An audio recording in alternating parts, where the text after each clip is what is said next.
യാ ഇബാദി കുല്ലുക്കും ളാല്ലുൻ ഇല്ലാ മൻ ഹദൈതുഹു ഫസ്തഹ്ദൂനി അഹ്ദുക്കും. യാ ഇബാദി കുല്ലുക്കും ജാഇഉൻ ഇല്ലാ മൻ അത്അംതുഹു ഫസ്തത്ഇമൂനി അത്ഇമുക്കും. യാ ഇബാദി കുല്ലുക്കും ആരിൻ ഇല്ലാ മൻ കസൗതുഹു ഫസ്തക്സൂനി അക്സുക്കും. അബൂദർ റളിയല്ലാഹു അൻഹു റിപ്പോർട്ട് ചെയ്യുന്ന ഹദീസിൽ അല്ലാഹു സുബ്ഹാനഹു വ തആല പറയുന്നതായി നബി സല്ലല്ലാഹു അലൈഹി വസല്ലമ നമ്മെ പഠിപ്പിക്കുന്ന ഒരു ഹദീസാണ്. ഇമാം മുസ്ലിം ഉദ്ധരിച്ച വളരെ സുദീർഘമായ ഒരു ഹദീസിൻ്റെ ഏതാനും ഭാഗങ്ങൾ മാത്രമാണ് വായിച്ച് കേൾപ്പിച്ചത്. ആശയം ഇതാണ്: അല്ലാഹു സുബ്ഹാനഹു വ തആല പറയുന്നു, യാ ഇബാദി, എൻ്റെ അടിമകളെ, കുല്ലുക്കും ളാല്ലുൻ, എല്ലാവരും വഴികേടിലാണ്, ഇല്ലാ മൻ ഹദൈതുഹു, ഞാൻ ഹിദായത്ത് കൊടുത്തവർ ഒഴികെ, ഫസ്തഹ്ദൂനി, അതുകൊണ്ട് നിങ്ങൾ എന്നോട് ഹിദായത്തിനെ ചോദിക്കണം, അഹിദുക്കും, ഞാൻ നിങ്ങൾക്ക് ഹിദായത്ത് നൽകാം. യാ ഇബാദി, അല്ലയോ എൻ്റെ അടിമകളെ, കുല്ലുക്കും ജാഇഉൻ, നിങ്ങളെല്ലാവരും വിശപ്പുള്ളവരാണ്, ഇല്ലാ മൻ അത്അംതുഹു, ഞാൻ ഭക്ഷണം നൽകിയവർ ഒഴികെ, ഫസ്തത്ഇമൂനി അത്ഇമുക്കും, നിങ്ങൾ എന്നോട് ഭക്ഷണത്തിനെ തേടണം, അത്ഇമുക്കും, ഞാൻ നിങ്ങൾക്ക് ഭക്ഷണം നൽകാം. യാ ഇബാദി, എൻ്റെ അടിമകളെ, കുല്ലുക്കും ആരിൻ, എല്ലാവരും വിവസ്ത്രരാണ്, നഗ്നരാണ്, ഇല്ലാ മൻ കസൗതുഹു, ഞാൻ വസ്ത്രം നൽകിയവരൊഴികെ, ഫസ്തക്സൂനി, നിങ്ങൾ എന്നോട് വസ്ത്രത്തിനെ തേടണം, അക്സുക്കും, ഞാൻ നിങ്ങൾക്ക് വസ്ത്രം നൽകാം. ആശയം വ്യക്തമാണ്. അല്ലാഹു സുബ്ഹാനഹു വ തആല പറയുന്നത്, നിങ്ങൾ എന്നോടാണ് ഹിദായത്തിനെ തേടേണ്ടുന്നത്. അല്ലാഹു ഹിദായത്ത് നൽകിയാലല്ലാതെ ഒരാൾക്കും ഹിദായത്ത് ലഭിക്കുകയില്ല. സഹോദരന്മാർ, നമ്മളേറെ സൗഭാഗ്യവാന്മാരാണ്. കാരണം ലോകത്ത് വെച്ച് ലഭിക്കാവുന്നതിൽ ഏറ്റവും വലിയ അനുഗ്രഹം എന്ന് പറയുന്നത് അവൻ്റെ ഹിദായത്താണ്. ആ ഹിദായത്ത് ലഭിച്ചതുകൊണ്ടാണ് ഞാനും നിങ്ങളും ഇന്ന് ഈ പള്ളിയിൽ ഇങ്ങനെ ഒരുമിച്ച് കൂടിയിരിക്കുന്നത്. ഇത് അള്ളാഹു നമുക്ക് നൽകിയ അവൻ്റെ മഹത്തായ ഒരു ഫളിലാണ്, ഒരു അനുഗ്രഹമാണ്. ആ അനുഗ്രഹം നമുക്ക് റബ്ബ് തന്നതാണ് എന്ന തിരിച്ചറിവ് നമുക്ക് വേണം.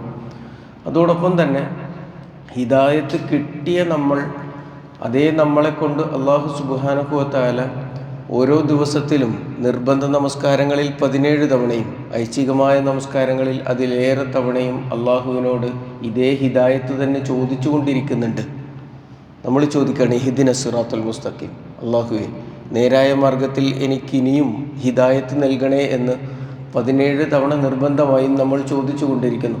എന്തിനായിരിക്കും അല്ലാഹു സുബ്ഹാനഹു വ തആല ഇങ്ങനെ നമ്മളെ കൊണ്ട് വീണ്ടും വീണ്ടും ഈ ഹിദായത്ത് ചോദിപ്പിച്ചു കൊണ്ടിരിക്കുന്നത്? അപ്പോൾ ഇത് നഷ്ടപ്പെടാനുള്ള സാധ്യതയുണ്ട്. ഹിദായത്ത് എപ്പോൾ വേണമെങ്കിലും നഷ്ടപ്പെടാം. ആദ്യം നമ്മൾ മനസ്സിലാക്കേണ്ടത് ഇതിൻ്റെ വിലയാണ്. പ്രവാചകൻ സല്ലല്ലാഹു അലൈഹി വസല്ലമ നേരിട്ട് അബൂത്വാലിബിനോട് പറഞ്ഞിട്ടും അബൂത്വാലിബിന് കിട്ടാത്ത ഹിദായത്താണ് എനിക്കും നിങ്ങൾക്കും കിട്ടിയത് എന്ന് നമ്മൾ തിരിച്ചറിയണം. അപ്പോൾ അതിൻ്റെ വിലയും മൂല്യവും വളരെ വലുതാണ് എന്ന തിരിച്ചറിവ്, കിട്ടിയതിൻ്റെ വില വളരെ വലുതാണ് എന്ന് തിരിച്ചറിയണം. അതുപോലെ തന്നെ ഈ കിട്ടിയത് നഷ്ടപ്പെട്ടു പോകാനുള്ള സാധ്യതയും വളരെ കൂടുതലാണ്. അതിന് ഉബൈദുല്ലാഹ് ഇബ്നു ജഹ്ഷ് റളിയല്ലാഹു അൻഹുവിൻ്റെ ചരിത്രം മാത്രം ഒന്ന് പഠിച്ചാൽ മതി. മക്കയിൽ പ്രവാചകൻ സല്ലല്ലാഹു അലൈഹി വസല്ലമയുടെ പ്രബോധനത്തിൽ വിശ്വസിക്കുകയും മക്കയിൽ പീഡനങ്ങൾക്കിരയാവുകയും ആ സമയത്ത് പോലും തൻ്റെ വിശ്വാസം അടിയറ വെക്കാതെ അബിസീനിയയിലേക്ക്, ഹബിഷയിലേക്ക് ഹിജറ പോയ ആളുകളുടെ കൂട്ടത്തിൽപ്പെട്ട ആളാണ് ഉബൈദുല്ലാഹ് ഇബ്നുൽ ജഹ്ഷ്. അദ്ദേഹം മാത്രമല്ല, അദ്ദേഹത്തിൻ്റെ ഭാര്യ ഉമ്മു ഹബീബയെയും കൂട്ടിയിട്ടാണ്, കുടുംബസമേതമാണ് ഹിജറ പോയത്. ഒരു മനുഷ്യൻ വിശ്വാസിയാവുകയും ആ വിശ്വാസ സംരക്ഷണത്തിന് വേണ്ടി തൻ്റേതെന്ന് പറയാവുന്ന താൻ സമ്പാദിച്ചത് എന്ന് പറയാവുന്ന എല്ലാം ഒഴിവാക്കി തൻ്റേതെന്ന് പറയാവുന്ന കുടുംബ ബന്ധങ്ങളെ എല്ലാം ഉപേക്ഷിച്ച് പോകണമെങ്കിൽ അയാളുടെ ഈമാൻ എത്ര വലുതായിരിക്കും. അങ്ങനെയുള്ള ഉബൈദുള്ള അബിസീനിയയിലെത്തിയതിന് ശേഷം അവിടുത്തെ സൗഹൃദങ്ങളിൽപ്പെട്ട് മദ്യപാനിയായി തീരുകയും വിശ്വാസം വിടുകയും ചെയ്ത അവസ്ഥയിൽ മരണപ്പെട്ടു പോയി. അപ്പോൾ ഹിദായത്ത് എന്ന് പറയുന്നത് നഷ്ടപ്പെടാനുള്ള സാധ്യതയുണ്ട്. ഇത്രയേറെ ഈമാനുണ്ട് എന്ന് മനസ്സിലാക്കുന്ന ഒരു ആൾക്ക് ഹിദായത്ത് നഷ്ടപ്പെട്ടു പോയിട്ടുണ്ട് എങ്കിൽ ആ ഉമ്മു ഹബീബയെയാണ് പ്രവാചകൻ സല്ലല്ലാഹു അലൈഹി വസല്ലമ പിന്നീട് ഉബൈദുള്ളയുടെ മരണത്തിന് ശേഷം വിവാഹം കഴിക്കുന്നത്. അപ്പോൾ ഈ ഹിദായത്ത് നഷ്ടപ്പെട്ടു പോകാതെ അള്ളാഹുവിനോട് നിരന്തരം ചോദിച്ചു കൊണ്ടിരിക്കുക എന്നുള്ളത് അത്യാവശ്യമായ കാര്യമാണ്. അള്ളാഹു ആ ഹിദായത്ത് നമ്മുടെ ജീവിതത്തിൽ നിലനിർത്തി തരുമാറാവട്ടെ. പിന്നീട് റബ്ബ് സുബ്ഹാനഹു വ തആല പറയുന്നത്, നിങ്ങൾ നിങ്ങളുടെ ഉപജീവനം എന്നോട് തേടണമെന്നാണ്. നിങ്ങളുടെ നഗ്നത മറക്കാനുള്ള വസ്ത്രം, അങ്ങനെ നമ്മുടെ എന്തെല്ലാം ആവശ്യങ്ങളുണ്ടോ ആ ആവശ്യങ്ങളെല്ലാം നിങ്ങൾ എന്നോടാണ് തേടേണ്ടത്.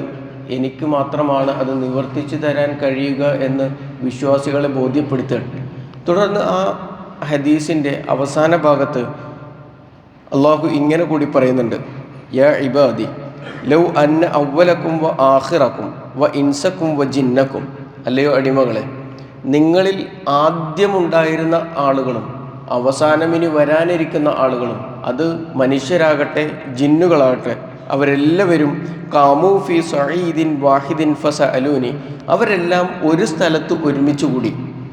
ഒന്നാലോചിക്കണം, ആദം നബി അലൈഹി സ്വലാത്തു വസ്സലാം മുതൽ ഇനി ലോകാവസാനം വരെ വരാനിരിക്കുന്ന എല്ലാ മനുഷ്യന്മാരും ജിന്നുകളും ഒരു സ്ഥലത്ത് ഒരുമിച്ച് കൂടുകയും ഫസഅലൂനി, എന്നിട്ട് അവരെല്ലാവരും കൂടി എന്നോട് ചോദിക്കുകയും ഫഅഅതൈതു കുല്ല ഇൻസിൻ മസ്അലതഹു, ഇൻസാനിൻ മസ്അലതഹു, എന്നിട്ട് മനുഷ്യന്മാർ ചോദിച്ച എല്ലാ ആവശ്യങ്ങളും നാം അവർക്ക് നൽകുകയും ചെയ്തു കഴിഞ്ഞാൽ മാ നഖസദാലിക മിമ്മാ ഇൻദി ഇല്ലാ കമാ യൻകുസു അൽ മിഖ്യതു ഇദാ അദ്ഖലൽ ബഹർ.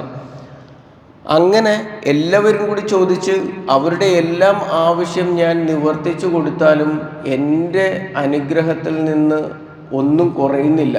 എത്ര എന്നറിയോ? എന്നിട്ട് അള്ളാഹു ഒരു ഉദാഹരണം പറഞ്ഞു. നിങ്ങൾ നിങ്ങളുടെ കയ്യിലുള്ള ഒരു സൂചി എടുത്തിട്ട് അത് ഈ പാരാവാരം പോലെ വിശാലമായി കിടക്കുന്ന കടലിലേക്കൊന്ന് മുക്കി അത് പുറത്തേക്കെടുത്താൽ അതിൻ്റെ തുഞ്ചത്ത് എന്താണ് ഉണ്ടാവുക? അതിനെത്രയാണ് ആ കടലിൽ നിന്ന് എടുക്കാൻ കഴിയുക? അത്രമാത്രമേ എൻ്റെ അനുഗ്രഹത്തിൽ നിന്ന് കുറയുകയുള്ളൂ എന്നാണ് മനസ്സിലാക്കേണ്ടത്. നാളിതുവരെ ദുനിയാവിൽ അല്ലാഹു പടച്ച എല്ലാ സൃഷ്ടികളും, ജിന്നും മനുഷ്യനും എല്ലാം അവരുടെ ആവശ്യങ്ങൾ ചോദിച്ച് അത് അല്ലാഹു നിറവേറ്റി കഴിഞ്ഞാലും അള്ളാഹുവിൻ്റെ അനുഗ്രഹത്തിൽ നിന്ന് അത്രേ കുറയുന്നുള്ളൂ എന്നാണ്. എത്രയായിരിക്കും ആ അനുഗ്രഹത്തിൻ്റെ വിശാലത എന്ന് നമ്മെ ബോധ്യപ്പെടുത്താൻ പറഞ്ഞതാണ്. അതുകൊണ്ട് അള്ളാഹു സുബ്ഹാനഹു വ തആലയോടാണ് നമ്മുടെ ആവശ്യങ്ങൾ ചോദിക്കേണ്ടത്. അവനാണ് എല്ലാ ആവശ്യങ്ങളും നിവർത്തിച്ചു തരാൻ കഴിയുന്നത്. അവൻ്റെ അനുഗ്രഹവും അവൻ്റെ റഹ്മത്തും അവൻ്റെ ഫളിലുമാണ് ഏറെ വിശാലമായിട്ടുള്ളത്. അതുകൊണ്ട് അള്ളാഹുവിനോട് ചോദിക്കുക. അള്ളാഹു നമ്മുടെ എല്ലാ സ്വാലിഹായ തേട്ടങ്ങളെയും നിവർത്തിച്ചു തരുമാറാവട്ടെ. നമ്മുടെ എല്ലാ പാപങ്ങളും അള്ളാഹു വിട്ടുപുറത്ത് മാപ്പാക്കി തരുമാറാവട്ടെ.